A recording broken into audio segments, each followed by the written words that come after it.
Hello everyone, welcome to the 7th International Uşak Short Film Festival. Today I'm very happy to welcome Matilda Babel and Zoe Raison.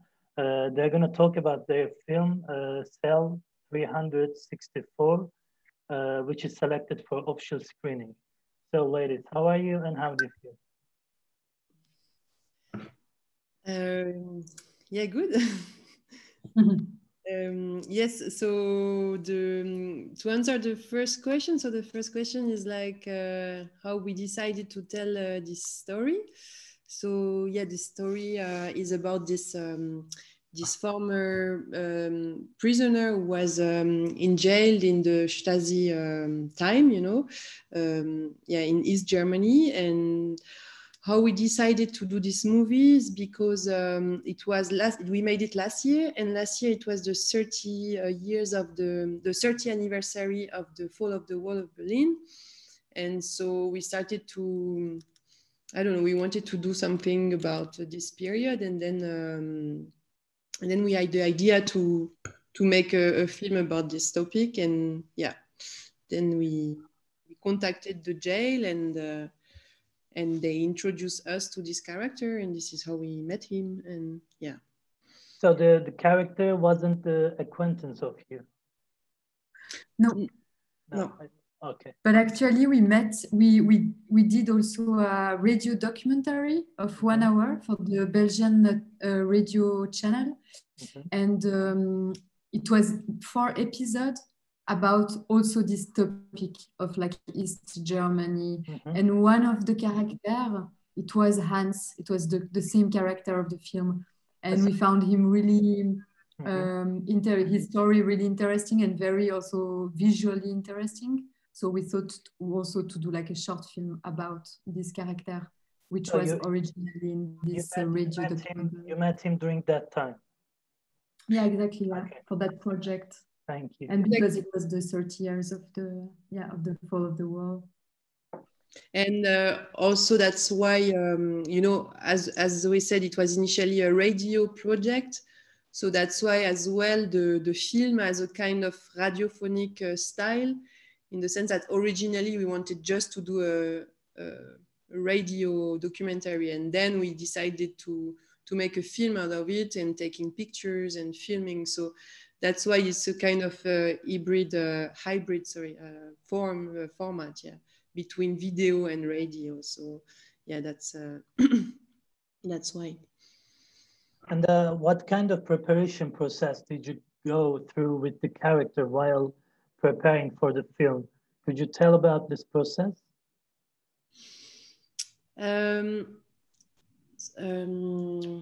Yeah, I mean, of course, like to be honest, like when we met him, we directly started to shoot. Like we didn't really, there was not this process of like meeting him a lot of time. We started to shoot quite fast with him, and of course we prepared the questions in advance, because yeah, we wanted him to talk about our democracies nowadays. We wanted him to talk about also the present, you know, so that's why, yeah.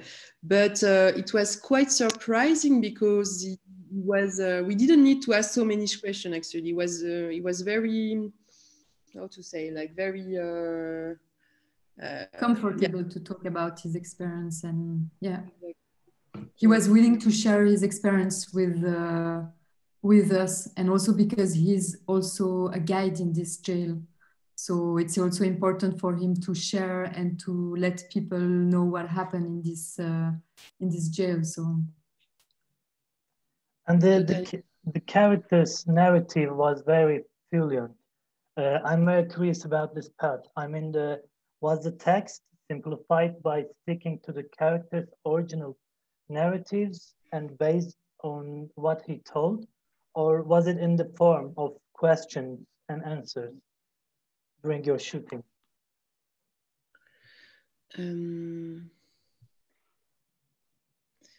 I would say that it was very,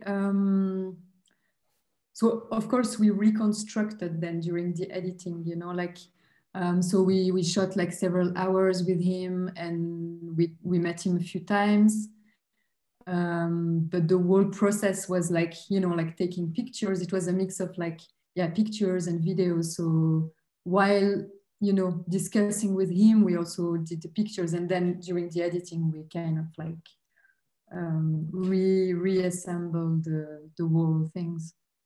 And as well, as said Zoe, like I think why his speech is so fluent is because, as she said, like, you know, this jail, you can visit it nowadays, and all the guides of this jail, like when you do the visit, all the guides are former prisoners. So I think it's quite interesting to know this.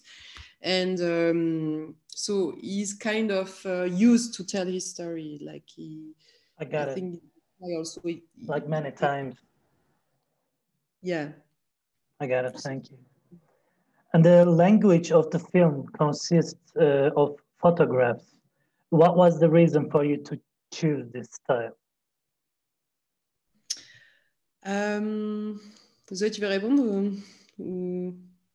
I would say that the first reason is that, as we said before, it was originally a radio documentary.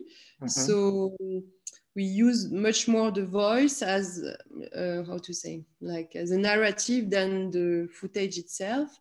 And we thought it was also more powerful, that the sound sometimes is much more powerful to hear it than seeing the person talking, you know, like just to have an image to illustrate what he says. So that's why you never see him talking.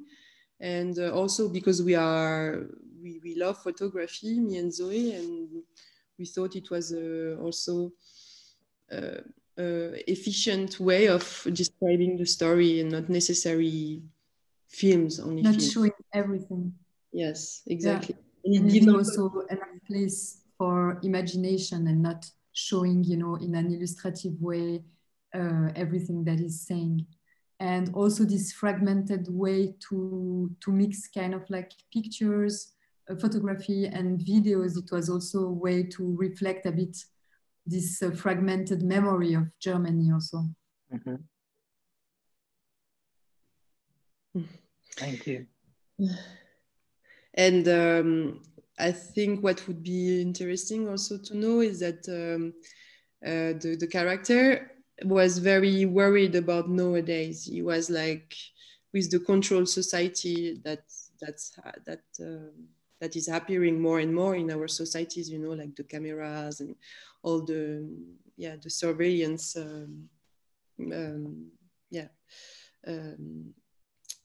society towards which we are going to, you know. And he was like, I went through this, and I see it coming back, you know, and I see more and more the extreme right rising all around Europe.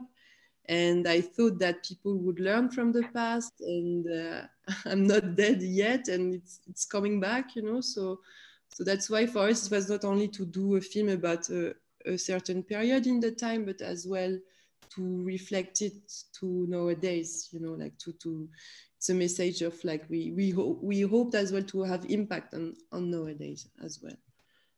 Yeah.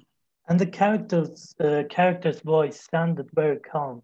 I'm asking just out of curiosity, after all this happened, everything's been all right with his life somehow?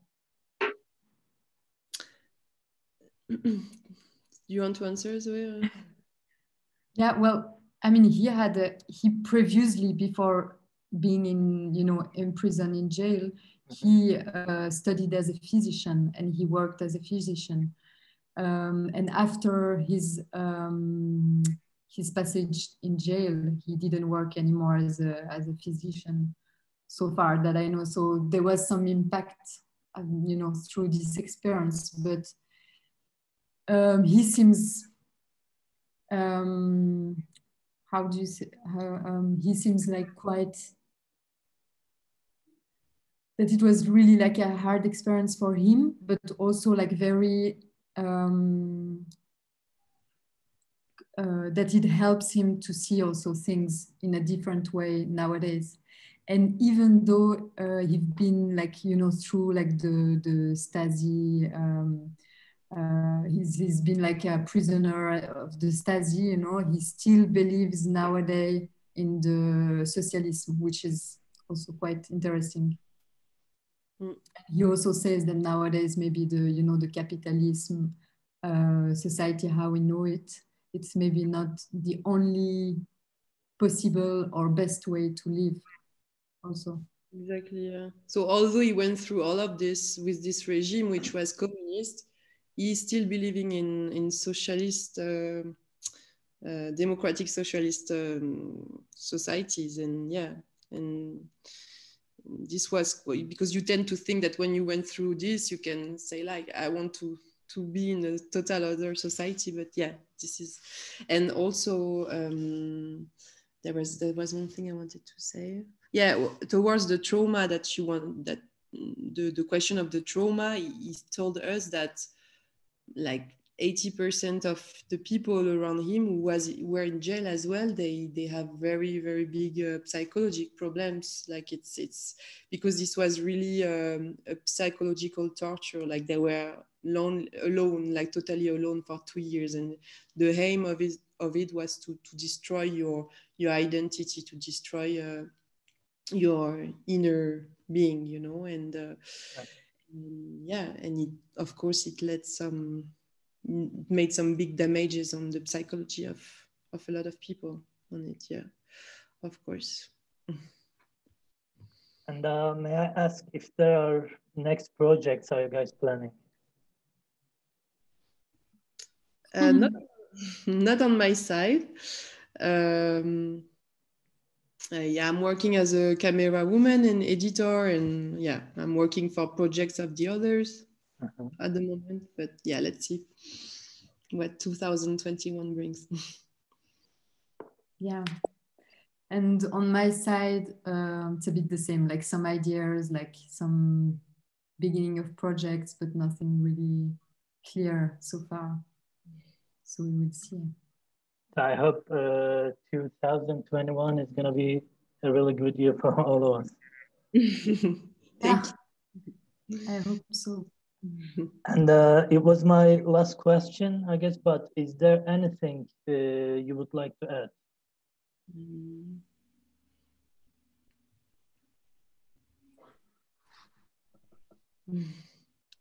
No? I don't. No, I don't as well. Yeah, I think we said anyway. No, I mean there is something yet which was quite how do you say, quite impressive when we were doing the interview with him, because the interview actually we were not sitting, we were working with him through the jail, you know. We had the microphone and working with him, and he was showing us things. And sometimes really like all of a sudden, without that we asked him, you know, he was all of a sudden he started to take the voice of his of the officers who were like giving him orders, you know. And all of a sudden he would take their voice, you know, like imitating them giving orders, like in a very harsh way. Like it was, although it was 50 years ago before, you know, you felt that it was those voices were still very present in his mind.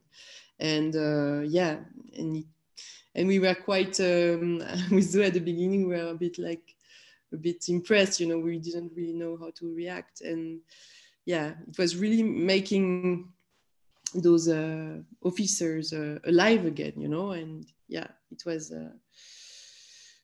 quite strong and powerful moments. Yes. Zoe? I have nothing to add more than that. But yeah, just that, yeah, we all need to, I think, to be aware of, you know, like the impact of yeah, exactly, of also the tendencies of, you know, the society of like of controlling of people and so on. And yeah, I think it's a good reminder, like what he's saying in the film. Exactly. So thank you for your time, and I hope we can meet in person, upcoming festivals, who knows? Yeah, Yes. it'd be great. Yes. Thank you very much as well for your time. Thank you so much. Thank you. And I wish you a very great and happy new year. So yeah, thank you, you too. Take care and goodbye. I hope that everything will be better for festivals also next year. So I hope so. Let's see. Yes. Goodbye. Yeah. Good luck as well. Thank you so much. Bye. Bye-bye.